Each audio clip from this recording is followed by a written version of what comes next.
बिस्मिल्लाहिर्रहमानिर्रहीम। अस्सलामु अलैकुम वरहमतुल्लाहि वबरकातुहू। नाज़रीन कराम, लोग ईद वाले दिन, ईद उल अज़हा वाले दिन खस्सी जानवर की कुर्बानी करते हैं। क्या ये जायज़ है? आइए इसको कुरान और सुन्नत की रोशनी में देखते हैं। रवाहुल बुज़ार में सही सनद के साथ हदीस है कि अल्लाह के रसूल सल्लल्लाहु अलैहि वसल्लम ने जानवर को खस्सी बनाने से बड़ी सख्ती से मना फरमाया। फिर एक और हदीस है, ये रवाहुल बैहकी में और अब्दुल रज़ाक में, मुसन्निफ़ अब्दुल रज़ाक में हदीस है कि उमर रज़ी अल्लाह अन्हु जानवरों को खसी करने से मना फरमाते थे। फिर ये एक और है रवाहुल अब्दुल रज़ाक में कि इब्न उमर रज़ी अल्लाह अन्हु जानवरों को खसी करने से कराहत करते थे। फिर इसी तरह एक और हदीस अब्दुल रज़ाक में सनद हसन के साथ है, फरमाया जिस शख्स ने अल्लाह की पैदाइश को खसी करके तब्दील कर दिया, गोया उसने शैतान का कहा माना।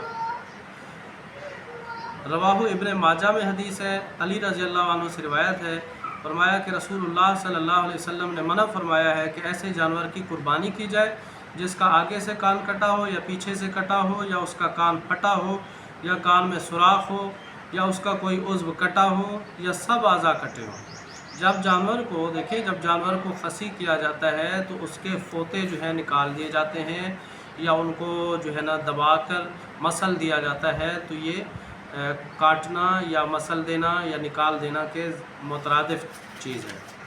इसी तरह आप देखें कि नबी अलैहिस्सलाम ने ऐसे जानवर की कुर्बानी का हुक्म दिया कि जिसमें किसी किस्म का ऐब ना हो, तमाम आज़ा पूरे हों, बीमार ना हो, बहुत ज़्यादा कमज़ोर ना हो, कन कटा ना हो, कान फटा ना हो, सींग टूटा हुआ ना हो, काना ना हो, लंगड़ा ना हो, वगैरह वगैरह वगैरह। गोया रसूलुल्लाह सल्लल्लाहु अलैहि वसल्लम ने इन तमाम बातों का ख्याल रखने का हुक्म दिया, और ये अबू दाऊद और इब्न माजा में ये हदीस मौजूद है। अब जो लोग कुर्बानी करते हैं खसी जानवर की, उनके कुछ बहाने हैं या उनके कुछ उज़र हैं। वो कहते हैं कि जी हम ये कुर्बानी जो कर रहे हैं खसी जानवर की, हमने तो इसको खसी नहीं किया। तो भाई आपने खसी नहीं किया तो आपने उनको ताउन तो किया है ना। जो लोग खसी करके बेच रहे हैं उनके साथ आपने ताउन किया है। अगर आप उनसे ना ख़रीदते तो आइंदा वो ऐसा ना करते। और अल्लाह ने फरमाया वतआवनु अलल बिर्रि वत्तक़वा वला तआवनु अलल इस्मि वल उद्वान, और तुम तावन करो नेकी और अच्छाई के काम में, और ज़्यादती और गुनाह के काम में तावन ना करो। देखिए ये गुनाह का काम है, अल्लाह की तख्लीक है, उसको आपने बदल दिया और फिर उसके ऊपर जुल्म भी किया, उसके आज़ा को नाकारा किया, तो ये जुल्म भी है, और जुल्म में मदद करना हराम है, अल्लाह ने इससे मना फरमाया है। दूसरा वो एतराज़ करते हैं कि खस्सी जानवर की कुर्बानी करने से इसमें हुस्न पैदा हो जाता है, खूबसूरती पैदा हो जाती है, और जानवर मोटा फरबा हो जाता है, तो इस वजह से ये ठीक है। वही इस वजह से ये ठीक अगर होता तो बहुत सारी चीज़ें ऐसी हैं जो कि खूबसूरत होने की वजह से भी अल्लाह ने उनको मना फरमा दिया। मसलन नबी अलैहिस्सलातु वस्सलाम ने मना फरमाया। मसलन औरत को बालों में जोड़ा गूंदने से मना फरमाया, हालांकि वो खूबसूरती के लिए होता है। इसी तरह जो है ना बाल नोचने वाली, दांतों को तरकीब से छीद करने वाली, उससे भी मना फरमाया अल्लाह के रसूल सल्लल्लाहु अलैहि वसल्लम ने। तो खूबसूरती के लिए हर चीज़ जायज़ नहीं है। इसी तरह कुरान मजीद में खूबसूरत औरत को हार सिंगार ज़ेब व ज़ीनत करके बाहर निकलने से मना फरमाया, हालांकि इससे खूबसूरती वाली बात है, लेकिन फिर भी मना फरमाया। तो हर खूबसूरती ऐसी खूबसूरती अच्छी चीज़ नहीं है जिससे दूसरों का नुकसान हो, और इसी तरह आप उस जानवर का नुकसान करते हैं और उस पर जुल्म करते हैं। फिर कुर्बानी करने वाले ये दलील देते हैं, और उनकी सबसे बड़ी दलील ये है कि नबी अलैहिस्सलातु वस्सलाम ने भी खसी जानवर की कुर्बानी की है। तो ये बिल्कुल ठीक है, नबी अलैहिस्सलातु वस्सलाम ने भी खसी जानवर की कुर्बानी की है, और ये नबी का फ़ेल था, नबी अलैहिस्सलाम ने की। लेकिन ज़रूरी नहीं है कि जो नबी का फ़ेल हो वो हमारे लिए भी हुई हो। बाज़ जगहों पे ऐसे है कि नबी का हुक्म भी मिलता है और फ़ेल भी, और दोनों वो एक दूसरे के ख़िलाफ़ होते हैं। तो हम ये उससे नतीजा ख़ज़ करेंगे कि नबी अलैहिस्सलाम का जो फ़ेल है वो पहले का होगा, और हुक्म जो है वो बाद में मिला है।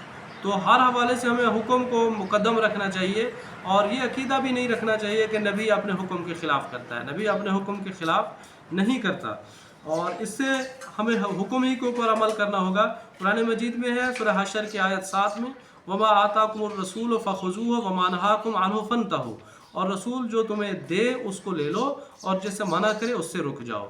تو اب اگر اللہ کے رسول صلی اللہ علیہ وسلم نے خصی جانور کی قربانی سے منع کیا ہو تو پھر اس سے رک جانا چاہیے۔ دیکھیں ایک جگہ پہ ہے اللہ کے رسول نے فرمایا وما امرتکم بہ فخذوہ وما نہیتکم عنہ فانتہوا، ابن ماجہ میں حدیث ہے جب میں تمہیں کسی کام کا حکم دوں تو اسے بجا لاؤ اور جس کام سے میں تمہیں منع کر دوں اس سے رک جاؤ۔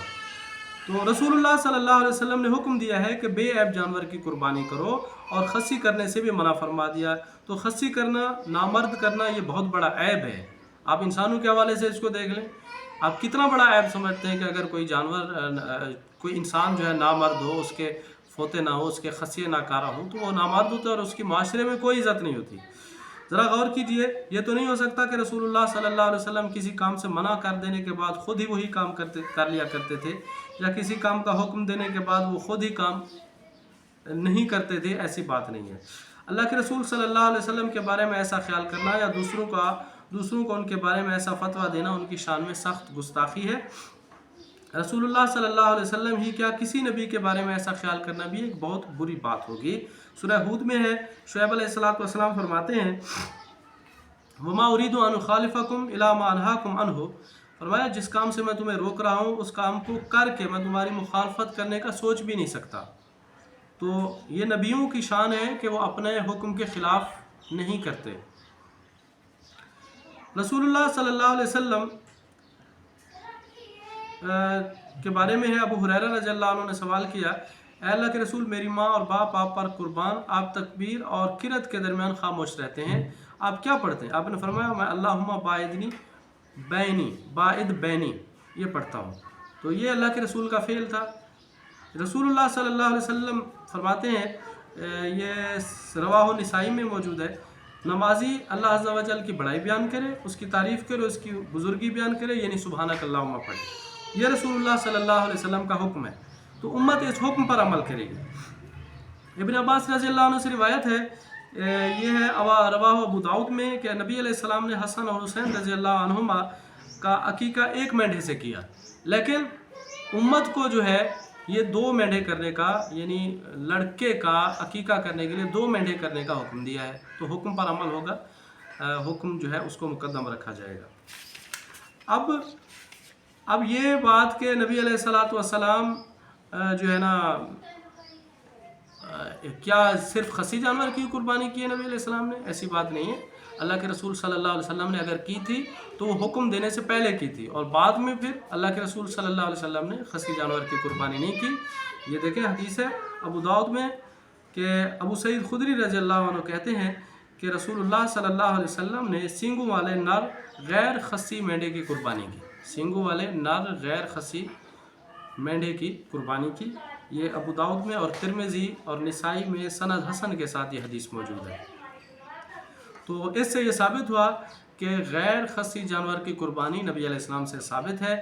اب وہ بتائیں جو لوگ کہتے ہیں کہ یہ نبی کی سنت ہے کہ خصی جانور کی قربانی، تو بھئی نبی سے غیر خصی جانور کی قربانی بھی تو ثابت ہے، اور پھر اللہ کے نبی نے منع بھی فرما دیا ہے۔ تو جس کام سے اللہ کے نبی نے منع فرما دیا اس سے رک جاؤ۔ ایک سنت اگر ہے اس سے منع کر دیا، اور دوسری بھی تو سنت آپ کے سامنے موجود ہے کہ اللہ کے نبی علیہ السلام نے خصی جانور کی قربانی نہیں کی بلکہ غیر خصی جانور کی قربانی بھی کی ہے، اور وہ پہلے کا عمل تھا، یہ بعد کا عمل ہے، تو ہمیں آخری عمل کو پکڑنا چاہیے۔ اقول قولی ھذا استغفر اللہ استغفر اللہ استغفر اللہ۔